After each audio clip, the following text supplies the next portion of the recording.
Joao Félix s'exprime sur son passage à l'Atlético, le derby en préparation. Si c'est la première fois que tu passes par ici, je t'invite à t'abonner, c'est rapide et ça fait plaisir, grand merci. Joao Félix a accordé une interview à MD dans laquelle il parle de l'Atlético de Madrid, le club qui détient ses droits et qui l'a transféré cette saison à Barcelone. Il y admet qu'il ne s'est pas adapté aux idées du club colchoneros. Ou celui de l'entraîneur de l'équipe, Diego Simeone. Le football est comme ça, celui qui est mauvais doit changer de place.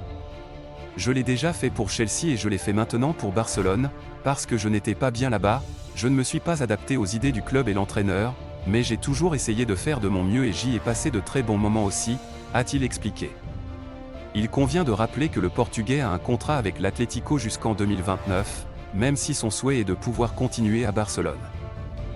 Où lors des 2 derniers matchs qu'il a débuté, il a marqué 3 buts et délivré une passe décisive. L'opération a été un simple transfert, sans option d'achat, donc si le club du Barça veut continuer à compter sur lui, il devra parler avec l'entité madrilène.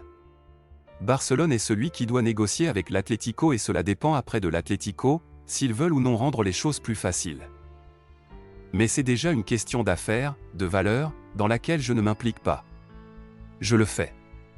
Sur le terrain, j'essaie de faire de mon mieux pour qu'ils veuillent me signer à la fin et cela dépend des valeurs, si j'y vais ou non ou pour combien, cela ne me convient pas. Joao Félix a également reconnu avoir renoncé à une somme d'argent importante de son salaire pour jouer pour le club catalan, tout en insistant sur le fait qu'il avait besoin d'aller quelque part où il se sent à l'aise. L'Atlético de Madrid commencera vendredi sa préparation pour le derby de dimanche contre le Real Madrid au Civitas Metropolitano, après s'être entraîné mercredi après avoir joué à Rome et avoir eu un jour de repos ce jeudi.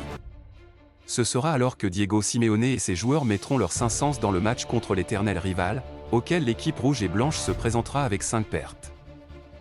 Quoi qu'il en soit, El Cholo aura 2 séances devant lui, vendredi et samedi, pour réfléchir à l'équipe et à la façon dont il affrontera le duel contre le Real Madrid, important pour l'Atlético, qui n'a pas gagné lors des 2 derniers duels joués et qui laisserait tomber à 11 points du leader en cas de défaite, avec un match de moins, celui qui a été reporté contre Séville. Merci et à très bientôt pour de nouvelles actualités colchoneros.